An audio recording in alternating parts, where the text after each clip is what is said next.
हाँ, next topic है बेटा अपना विद्युत विभव व विभवांतर, electric potential and potential difference. क्या होता है समझे आप लोग। विभव क्या है? ये मेरा एक आवेश है, कंसेप्ट समझे, और ये इसका एक विद्युत क्षेत्र है, ये इसका विद्युत क्षेत्र है। हम ये मान के चलते हैं कि किसी भी आवेश का विद्युत क्षेत्र अनंत तक होता है, ये मैंने आपको बताया हुआ है। अब विभव क्या चीज है? यहां पर, कहां पर? अनंत पर मेरे पास एक परीक्षण आवेश है, कौन सा? Q0। हम इस आवेश को इस आवेश के विद्युत क्षेत्र में कहीं पर लेके आए। इस Q0 आवेश को इस प्लस Q के, इसको प्लस मान रहे हैं हम, के विद्युत क्षेत्र में हम लेके आए। क्या ये अपने आप आएगा? ये अपने आप नहीं आएगा। क्यों नहीं आएगा? ये भी धनावेशित और ये भी धनावेश, परीक्षण आवेश तो धनावेश ही होता है। क्या अपने आप आएगा? नहीं आएगा, हमें लेके आना पड़ेगा।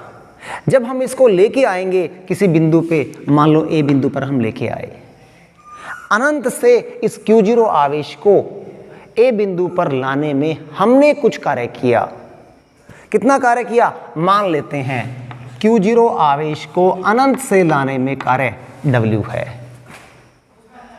अगर एकांक आवेश होता, एकांक आवेश को लाने में कार्य कितना करना पड़ता हमें? W बटा Q0। कुछ ऐसे समझो कि 2 कूलम आवेश है, इसको अनंत से ए बिंदु तक लाने में हमने 10 जूल कार्य किया। एकांक या 1 कूलम आवेश को लेके आना होता तो कितना करना पड़ता? 10 बटा 2, हम बोलते हैं 5 जूल प्रति कूलम, कि भी 1 कूलम आवेश को ए बिंदु तक अनंत से लाने में किया गया कार्य 5 जूल है। यही 5 जूल इस केस में ए बिंदु पर इस आवेश का विभव है। ध्यान देना, विभव किसका है? इस आवेश का।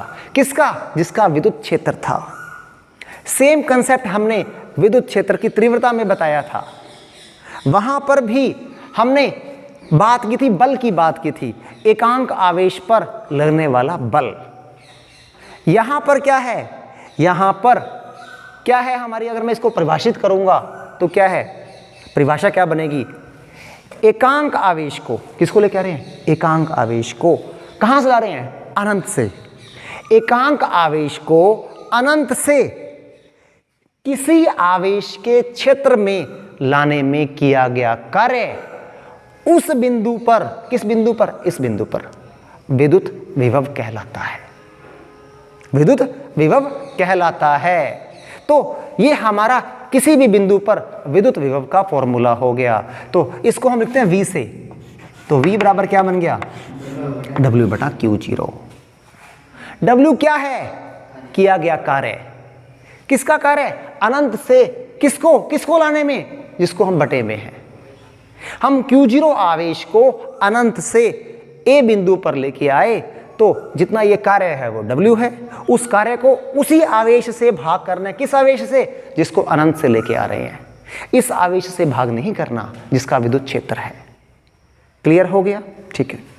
अगर आपको कह दे कि भाई ए के बजाय मुझे बी पर लेके आना है, मतलब इस प्लस Q आवेश के और पास लेके आना है, तो क्या होगा?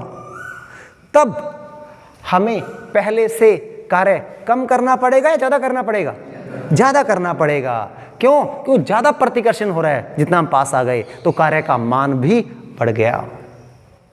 इसलिए जैसे हम अनंत से बी बिंदु पर लाएंगे, कार्य ज्यादा है। मान लो वही 2 कूलम आवेश को मैं बी बिंदु पर ला रहा हूं, लेट हमारा कार्य हो गया 14 जूल, तो 1 कूलम के लिए कितना होगा? 14 बटे 2। अब बोलोगे 7 जूल पर कूलम। इस मतलब बी बिंदु पर उसी आवेश को लाने पर हमारा कार्य बढ़ गया। इसका मतलब विभव भी बढ़ गया। जितना हम इस आवेश के पास जा रहे हैं उतना हमारा विद्युत विभव का मान भी बढ़ता जा रहा है। क्लियर हुआ कि नहीं हुआ? ठीक है। इसका उल्टा केस, उल्टा केस का मतलब अगर ये आवेश ऋणावेशित होता तो तब ए बिंदु पर विद्युत विभव का क्या कंसेप्ट होता?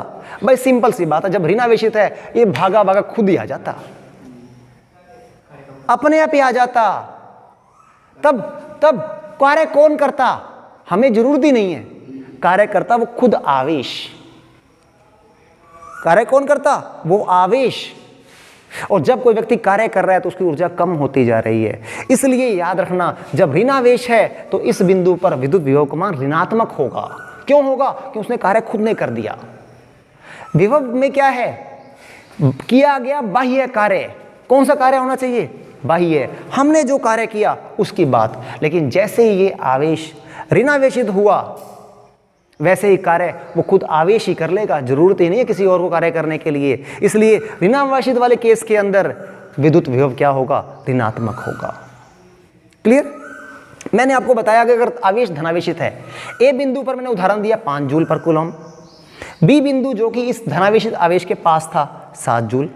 अगर सेम केस, ज्यादा कौन सा हो गया, अगर धनावेशित होता तो ज्यादा होता VB ग्रेटर देन VA जो पास में है। अगर ऋणावेशित होता तो तब क्या केस था, तो सेम बात। मान लो अब आवेश 10 जूल कार्य कर रहा है, आवेश 10 जूल कार्य कर रहा है, तो उत्तर -10/2, उत्तर क्या आता, -5। यहां क्या आता, वैसे ही -7। बड़ा कौन सा, -5 क्या -7, -5 बड़ा होता। तो उस केस में याद रखना ऋणावेश है, अगर ये आवेश ऋणावेश है तो उस केस में आवेश के पास विभव कम होगा और दूर होने पर विभव ज्यादा होगा।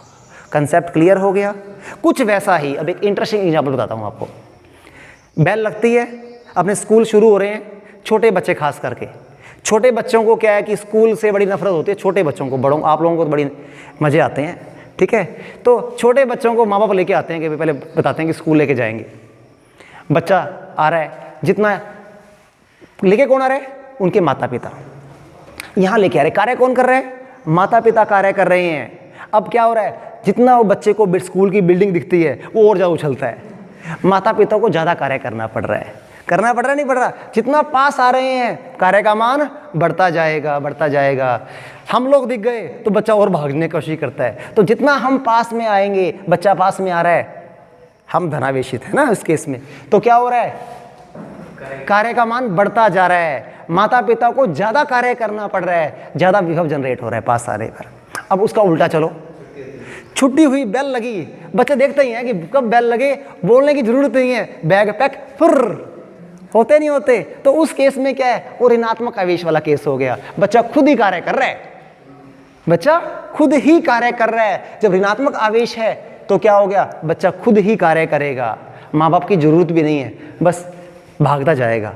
तो वो ऋणात्मक आवेश वाला केस है। तो आपको बेटा इसके बारे में मालूम होना चाहिए, W/Q0। अब हम इसके मात्रक पे आते हैं। मात्रक वैसे मैंने बता दिया, कार्य का मात्रक, कार्य का मात्रक जूल, आवेश का मात्रक कूलॉम। तो विद्युत विभव का मात्रक क्या बन गया, जूल प्रति कूलॉम। फिर क्योंकि इसके बारे में साइंटिस्ट थे वोल्ट, उन्होंने बताया, तो एज ए रिगार्ड हम क्या बताते हैं, वोल्ट, V, इसको हम क्या बताएंगे, V। तो इसका मात्रक क्या है, वोल्ट।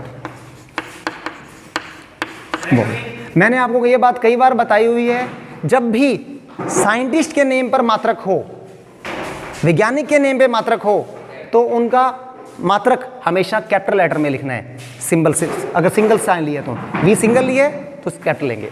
अगर आप पूरा नाम लिख देते, अगर आप पूरा नाम लिख देते इंग्लिश में, तो इसको ऐसे लिखा जाता है। ये छोटी छोटी बातें हमें मालूम होनी चाहिए। अगर सिंगल लेटर लिख रहे हो तो कैपिटल लिखोगे, तो वोल्ट भी हो गया। जूल भी मैंने कैपिटल J लिखा है, कूलॉम का भी C कैपिटल लिखा है। तो छोटी छोटी बातें हमें मालूम होनी चाहिए। तो ये विद्युत विभव हो गया। क्या बताया, रिवाइज करवा रहा हूँ। धनावेश के, अगर धनावेशित है तो उसके कारण विद्युत विभव का मान जितना उसके पास आएंगे बढ़ता जाएगा। ऋणावेश का क्षेत्र है तो मान पास आने पे घटेगा और ऋणात्मक होगा, और ऋणात्मक होगा। अगर आपसे पूछे आवेश, इसका विद्युत विभव अनंत पे कितना होगा, भाई अनंत पे जब आवेश ऑलरेडी है तो उसको जाने आने में कोई कार्य नहीं करना पड़ेगा, इसलिए अनंत पर विद्युत विभव शून्य होता है, विभव शून्य होता है। ये छोटी छोटी बातें हमें नॉलेज में होनी चाहिए। ये विभव हो गया। अब क्या, एक बात और, क्या विभव कार्य पर निर्भर कर रहा है, क्या विभव लाए गए आवेश पर निर्भर कर रहा है, नहीं कर रहा। नहीं कर रहा। क्यों? क्यों? आप कह रहे हो सर 2 कूलम आवेश को लेके आ रहे हो, तो मैंने कार्य बोला 10 जूल। अगर मैं 3 कूलम आवेश को लाऊंगा तो ऑटोमेटिक कार्य भी उसी अनुपात में बढ़ जाएगा, कार्य भी उसी अनुपात में बढ़ जाएगा। तो किया गया कार्य किस पे है? इस लाए गए आवेश पर भी निर्भर कर रहा है। इसका मतलब इस बिंदु पर विभव का मान नहीं बदलेगा। वो किस पर निर्भर कर रहा है? वो 2 बातों में निर्भर कर रहा है मेनली। किस किस पे? एक इस आवेश पर, जितना बड़ा आवेश उतना विभव का मान अगर बढ़ जाएगा, अगर धनावेश है तो। इसकी दूरी पर निर्भर कर रहा है। और तीसरा माध्यम पे। माध्यम हम ज़्यादा बात नहीं करते, मेनली 2 बातों पे निर्भर करता है। क्लियर हो गया? एक बात और ऐड कर लें दिमाग में। अगर मुझे किसी बिंदु पर विभव का मान मालूम है, मुझे मालूम है ए बिंदु पर विभव एग्जाम्पल 5 वोल्ट है, ए बिंदु पर विभव 5 वोल्ट है, और मुझे ये बोला गया कि भाई अनंत से 4 कूलम आवेश ए बिंदु पर लाए, कार्य बताओ। कोई टेंशन नहीं, हमें किस आवेश को लाए? लेट 4 कूलम आवेश को। कार्य पूछ रहा है, तो जब किसी बिंदु पर विभव मालूम है और जिस आवेश को लाया गया उसका परिमाण मालूम है, तो कार्य बराबर क्या बन जाएगा? W बराबर Q इंटू VA। ए बिंदु पर कार्य का मान आ गया। कितना कार्य करना पड़ेगा? 4 गुना 5 20 जूल कार्य करना पड़ेगा। बहुत इंपॉर्टेंट बात है। हमारे पास ये क्वेश्चंस भी आएंगे, हमें क्या बोल देंगे कि भाई इस बिंदु पर कुल विभव हम निकालेंगे। कुल विभव, ध्यान देना, सिंगल विभव नहीं। इस बिंदु पर हम आगे करेंगे, बहुत सारे आवेशों के कारण विभव निकाल सकते हैं हम। उस विभव को, जिस आवेश को लेके आ रहे हैं, कुल विभव को आवेश से गुणा कर देंगे तो किया गया कुल कार्य निकल जाएगा। बहुत इंपॉर्टेंट बात है। क्लियर? नेक्स्ट बात कर रहा हूं विभवांतर की। विभवांतर मैं आपको समझा चुका हूं कहीं ना कहीं। देखो, विभवांतर नाम से क्लियर है। पोटेंशियल डिफरेंस क्या है? विभव का अंतर, difference between potential difference, potential का डिफरेंस। अब क्या होगा? मान लो मैंने उदाहरण दिया, यहां पर कितना पोटेंशियल है? 5 वोल्ट। यहां पर कितना है? 7 वोल्ट। अगर मुझे पूछे ए और बी के बीच में विभवांतर बताओ, मतलब विभव का अंतर कितना हो गया? 7 में से 5 माइनस किया, 2 वोल्ट यहां का विभवांतर है। 2 वोल्ट यहां का विभवांतर है। इसको हम इसी वे में कैसे लिखेंगे? प्लीज देखें।